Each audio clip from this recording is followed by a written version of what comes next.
कहानी की शुरुआत में ही हम एक सीरियल किलर को देखते हैं जो कि एक लड़की के ऊपर नजर रख रहा था और इसके बाद रात को वो उस लड़के के घर में घुसकर उसे दम घोट कर मार डालता है और उसकी डेड बॉडी को बहुत ही खतरनाक तरीके से जलाता है। इसके बाद हम देखते हैं स्वप्ना नाम की एक लड़की को जो कि एक गेम डिजाइनर थी, लेकिन पिछले न्यू ईयर में स्वप्ना के साथ बहुत ही डरावना एक हादसा हुआ था जिसके वजह से उसने अपने आप को घर में कैद कर लिया था और वो अब घर से ही काम किया करती थी और स्वप्ना के साथ हमेशा उसकी हाउसमेट कलम्मा रहा करती थी। दरअसल 1 साल पहले न्यू ईयर ईव में स्वप्ना एक पार्टी में गई थी और पार्टी करके वो जब घर वापस आ रही थी तभी कुछ लोगों ने उसे किडनैप कर लिया था और उसके साथ बहुत ही गलत किया था और इसी वजह से स्वप्ना पोस्ट ट्रॉमेटिक स्ट्रेस से गुजर रही थी और उसे अंधेरे से बहुत डर लगता था। स्वप्ना के इस हादसे के बाद उसके पेरेंट्स उसका साथ देने के बजाय उसे ही ब्लेम करने लगते हैं, जिसके वजह से स्वप्ना ने खुद को अपने पेरेंट्स से दूर कर लिया था और वो कलम्मा के साथ अब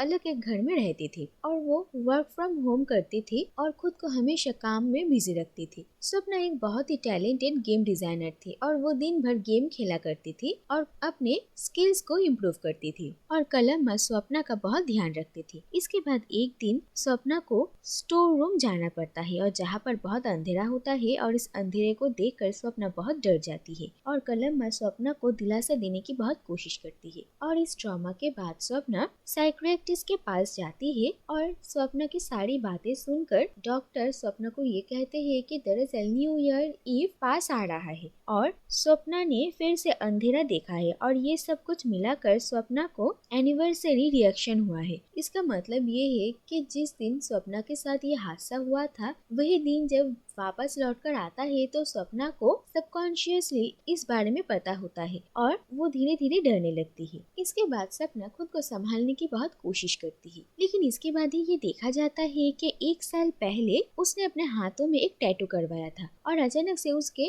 टैटू में दर्द होने लगता है जो कि नामुमकिन था क्योंकि स्वप्ना ने न्यू ईयर ईव के उसी पार्टी में जाने से पहले ये टैटू करवाया था और अब इस टैटू में ऐसे दर्द होना इम्पॉसिबल था। लेकिन फिर भी कलम्मा स्वप्ना के हाथों में मलहम पट्टी करती है जिससे कि उसे थोड़ा आराम मिलता है, लेकिन कंटिन्यूअसली ऐसा दर्द होने की वजह से स्वप्ना अपने इस टैटू को रिमूव करवाने का प्लान करती है। लेकिन इससे पहले वो उसी टैटू आर्टिस्ट से मिलने जाती है जिससे कि उसने ये टैटू बनवाया था और वो आर्टिस्ट वर्षा स्वप्ना को अच्छे से जानती थी और स्वप्ना उसे मिलने के लिए जाती है और अपने टैटू में दर्द के बारे में बताती है और इसके बाद वर्षा स्वप्ना को एक बात बताता है। दरअसल 1 साल पहले जब स्वप्ना ने ये टैटू बनवाया था तो गलती से वर्षा ने किसी और क्लाइंट के इंक से स्वप्ना के हाथ में ये टैटू बनाया था और इस इंक में एक मरे हुए इंसान के राख मिलाया हुआ था और ये बात सुनकर स्वप्ना बहुत ही ज्यादा गुस्सा हो जाती है और वर्षा स्वप्ना को समझाने की कोशिश करती है कि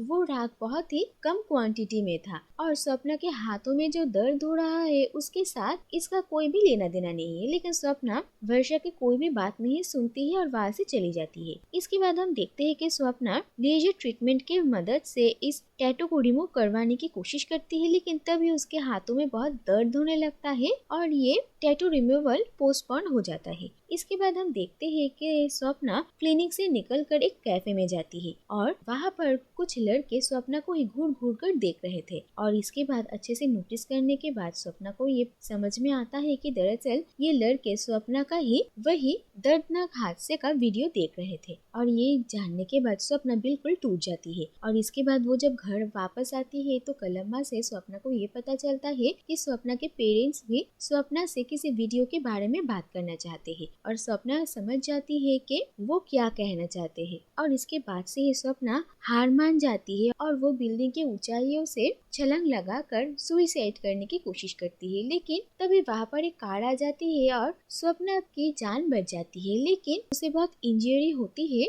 और उसे व्हील चेयर इस्तेमाल करना पड़ता है और कलम्मा स्वप्ना का बहुत ध्यान रखा करती थी। कलम्मा बार बार स्वप्ना को ये कहती थी कि स्वप्ना के पेरेंट्स उससे मिलना चाहते हैं, लेकिन स्वप्ना अपने पेरेंट्स से मिलने के लिए हर बार मना कर देती थी। इसके बाद एक दिन देखा जाता है कि स्वप्ना से मिलने के लिए एक अनजान औरत आती है। स्वप्ना पहले तो उनसे मिलना नहीं चाहती थी, लेकिन उनके बहुत रिक्वेस्ट करने पर सपना को उनसे मिलना पड़ता है और हम देखते हैं कि उस औरत का नाम है रीना। दरअसल सपना के टैटू के इंक में जिस लड़की के राख मिलाया हुआ था, ये उसी लड़की की माँ है और उस लड़की का नाम था अमृता। और अमृता तीन बार कैंसर से सरवाइव कर चुकी थी और वो जब भी कैंसर से सरवाइव करती थी तब भी वो अपने हाथों में एक टैटू बनाया करती थी और उसके हाथों में टोटल 3 टैटूज थे। वो बहुत ही हिम्मत वाली लड़की थी, लेकिन एक सीरियल किलर के हाथों उसकी मौत हो गई थी और रीना अपनी बेटी को हमेशा अपने करीब रखने के लिए उसके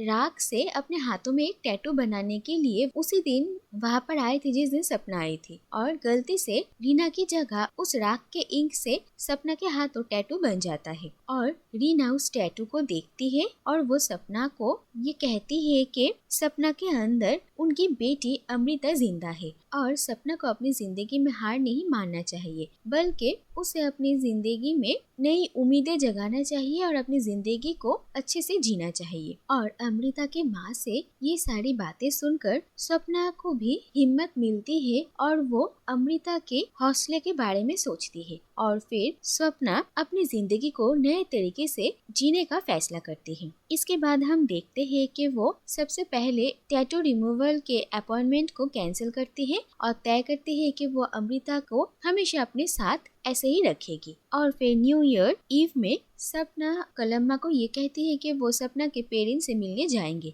जो बात सुनकर कलम्मा बहुत खुश हो जाती है। इसके बाद रात को जब सपना सो जाती है तब अचानक एक आवाज से उसकी नींद खुलती है और वो बार बार कलम्मा को आवाज लगाती है, लेकिन कोई जवाब नहीं देता है और सपना लाइट ऑन करके जब अपने व्हीलचेयर में नीचे की तरफ आती है तो वो खिड़की से देखती है कि बाहर उसके घर के वॉचमैन को किसी ने मार डाला है और ये देखकर स्वप्ना डर जाती है और इसके बाद वो कलम्मा को भी मार डालता है। और जब वो किलर स्वप्ना को मारने वाला था तब स्वप्ना ये देखती है कि उसके हाथों में एक की जगह 3 टैटू है और ये देखकर वो हैरान रह जाती है, लेकिन इसके बीच में ही वो किलर सपना को मार डालता है। और इसके बाद हम देखते हैं कि सपना का फिर से उसी जगह पर और उसी वक्त पर आँख खुलती है जो कि पिछले बार हुआ था और इस बार आँख खुलते ही सपना देखती है कि उसके हाथों में 3 टैटूज के जगह 2 टैटूज है। और इसके बाद स्वप्ना फिर से लाइट ऑन करती है और जल्दी जल्दी कलम्मा को बुलाती है और कलम्मा और स्वप्ना बाहर झांक कर देखते हैं कि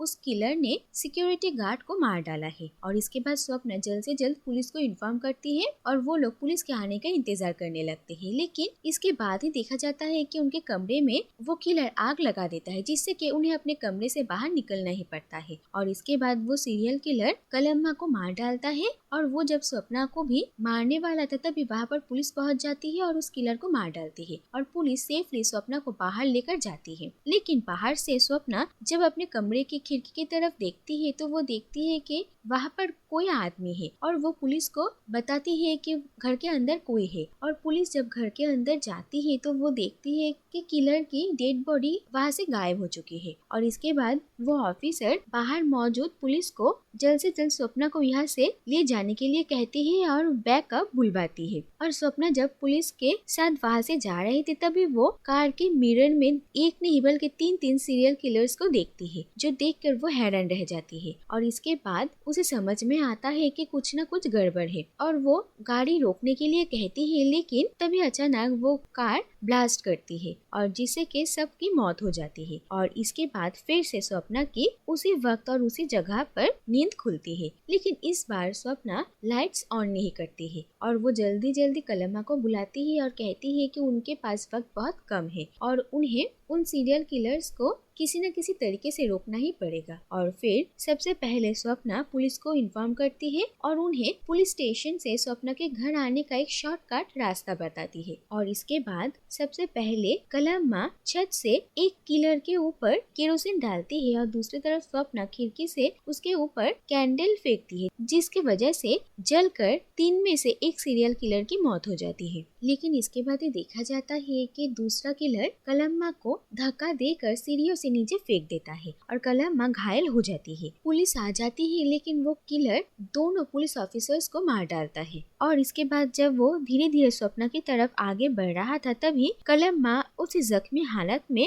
उस सीरियल किलर के पैरों में चाकू घोंप देती है। और इसी मौके का फायदा उठाकर स्वप्ना अपने व्हील चेयर का एक पार्ट लेकर उस सीरियल किलर के सर पर कई दफा वार करती है, जिसके वजह से दूसरे किलर की भी वहीं पर ही मौत हो जाती है। और इसके बाद तीसरा सीरियल किलर सामने आता है जो कि स्वप्ना को वीडियो कैमरा में रिकॉर्ड कर रहा था। और ऐसे ही करते हुए वो स्वप्ना के करीब आता है और उसके हाथों में एक चाकू था जो कि वो स्वप्ना के गले के पास रखता है। लेकिन इसके बाद ही स्वप्ना के हाथों में टूटे हुए कुछ ग्लास के टुकड़े आते हैं जो कि वो सीरियल किलर के गर्दन में घोंप देती है। और इसी तरीके से तीसरे और आखिरी किलर की भी मौत होती है। और तभी वहाँ पर सारी पुलिस भी आ जाती है और फाइनली ये देखा जाता है कि स्वप्ना अपने सारे डर को ओवरकम करती है और साथ ही में कलम्मा भी बिल्कुल सही सलामत थी। और जिंदगी ने उसे जो 3 मौके दिए थे उसका सही इस्तेमाल करके स्वप्ना ने अपनी जिंदगी के सबसे बड़े खतरनाक खेल को जीत लिया था। और दूसरी तरफ ये देखा जाता है कि नया साल आ चुका था और चारों ओर नए साल का जश्न मनाया जा रहा था